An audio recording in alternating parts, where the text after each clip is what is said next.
brindados por entidades públicas como Innovate, PENIPA, y aún ahora, o creo que hace 5 años, CERNAM viene brindando becas para poder hacer estudios en determinadas áreas protegidas. Entonces, existen incentivos económicos para que puedan desarrollarse taxonomía, para que pueda desarrollarse investigación, ¿verdad? Es más, en muchas universidades existe un incentivo económico por publicar un artículo científico. Pero a pesar de que existen todas estas facilidades, por llamarlas de algún modo, no necesariamente se está reflejando en generar mayor conocimiento de la biodiversidad marina. ¿Por qué? Porque muchas veces, y eso de repente ustedes pueden haberlo visto, estos financiamientos están referidos o tienen como objetivo que se genere un prototipo, que se genere una patente, que se genere un resultado aplicado. La taxonomía no me va a brindar algo aplicado, ¿verdad? Entonces ahí hay un problema. Sabemos que en el Perú existe un vacío de información en cuanto a biodiversidad marina, pero tenemos financiamientos que no necesariamente nos van a permitir cubrir ese vacío de información. Entonces, estas facilidades para la investigación realmente están funcionando para poder generar conocimiento a nivel de biodiversidad, o tenemos que realmente forzar nuestros proyectos para que encajen en estas convocatorias, que probablemente es lo que muchos de nosotros hacemos, por lo menos es lo que yo hago, ¿no? Yo trabajo con taxonomía de esponjas y tengo que, bueno, pues poner mi proyecto de la mejor manera para que sea aplicado, y con lo que puedo hago la parte de taxonomía. Entonces, la pregunta es si realmente eso está funcionando. Yo les quería comentar rápidamente un caso que está muy relacionado con las pasantías y capacitaciones. Por los años 1980, dos investigadores de Marsella, Francia, Nicole Bourgesnot, que es una de las investigadoras que describe la esponja carnívora, junto a Radovan Borojevic, ambos especialistas en el estudio de esponjas, ellos desde Francia deciden explorar nuevas áreas en cuanto a diversidad de esponjas y hacen un pequeño curso en Brasil, en Río de Janeiro. El mar Mediterráneo por aquella época ya había estado bastante explorado en cuanto a esponjas. Entonces ellos van hacia Brasil para dar un curso para más o menos 10 personas. Estas 10 personas, hoy en día 5 de ellas han trabajado y han publicado, digamos, en investigaciones relacionadas a esponjas. 3 de estas personas son líderes de laboratorios de investigación en Brasil. Cada una de ellas son una clase distinta de esponjas. Eso lo sabemos hoy en día, después de casi 40 años, ¿no? Entonces, cuando hablamos de subsidios para pasantías y capacitaciones en laboratorios especializados, uno puede ir un mes, 2 meses, 3 meses, pero debemos entender que si queremos realmente formar especialistas en un grupo taxonómico, es un trabajo de largo aliento. Lo hicieron los franceses en Brasil. Hoy en día, estos 3 investigadores que les comento, cada uno de ellos tuvo sus tesistas y la mayoría de ellos ahora son profesores en otras universidades en Brasil.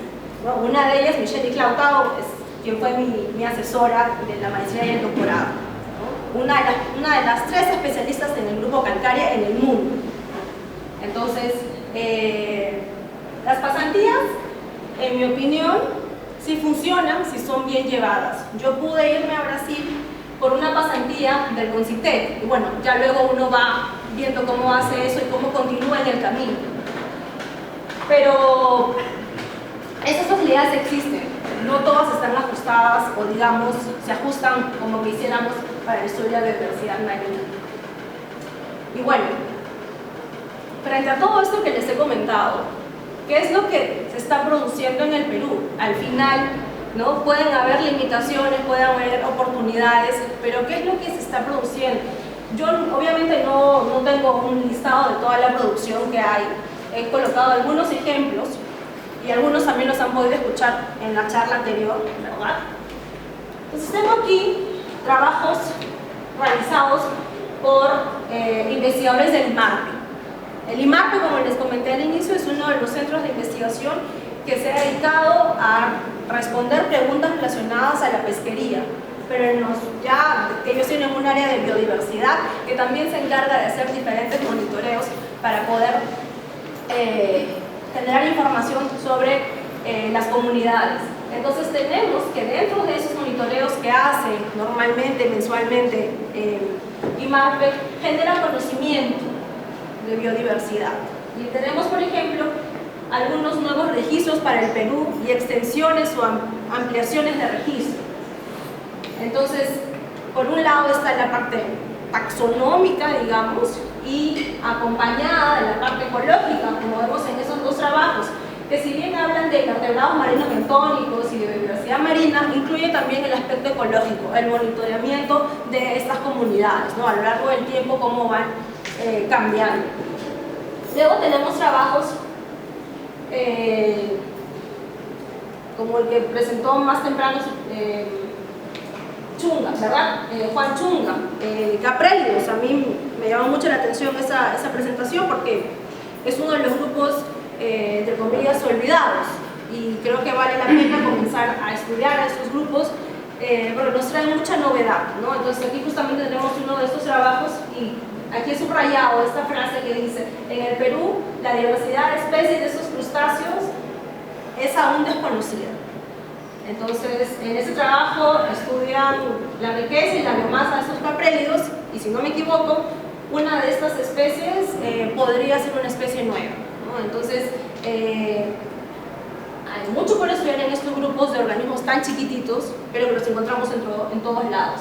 Por otro lado, también tenemos estudios de organismos que son, vamos a decir, que son bonitos, son carismáticos, como tenemos aquí a los opistobranquios o a los nudibranquios, ¿verdad? Siempre es algo que, la verdad es que a veces uno escoge determinados grupos porque le gusta, ¿no? Estéticamente nos llaman la atención.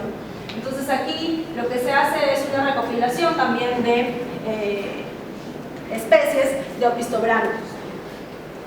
Aquí tenemos un nuevo registro de Policlárida, que también es un grupo olvidado, entre comillas, pero que poco a poco se están generando los registros. Y como ustedes han visto en estos ejemplos que he colocado aquí un enfoque taxonómico y ecológico, aquí un poco más taxonómico, pero siempre utilizando caracteres morfológicos.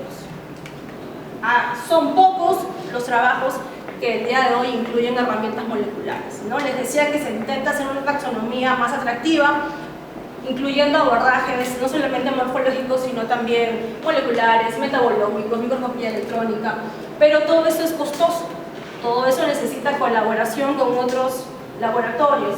Entonces son pocos los trabajos que tenemos incluyendo ese abordaje, y aquí tenemos la descripción pues, de un nudibranquio y aquí de dos esponjas, ¿no? Entonces, pero si ustedes se dan cuenta, hay mucha gente extranjera en estos trabajos, ¿verdad? Obviamente el resultado de las colaboraciones, ¿no? Y ahí entonces diríamos que las pasantías sí funcionan, ¿no? Pero en mi opinión son pasantías que deben hacerse cada cierto tiempo para formar a una persona o a un grupo, a un grupo de investigación. Y bueno, he venido haciendo el enfoque de hace 20 años, ¿verdad? Hoy en día, 2023. La pregunta es, en el 2043, ¿qué nos espera de aquí a 20 años? ¿Qué podríamos estar haciendo de aquí a 20 años? ¿Diciendo lo mismo? ¿Repitiendo lo mismo?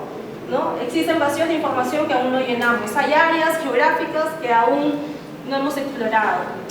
¿Qué esperamos nosotros, cada uno de nosotros, para el 2043? ¿No? Yo honestamente espero que por lo menos hayamos llenado algunos vacíos de información. Yo por lo menos con mis esponjas intento publicar lo máximo que pueda, ¿no? Para contribuir de alguna manera. Pero bueno, eso era un poquito lo que quería compartir con ustedes. Víctor. Sí. Gracias.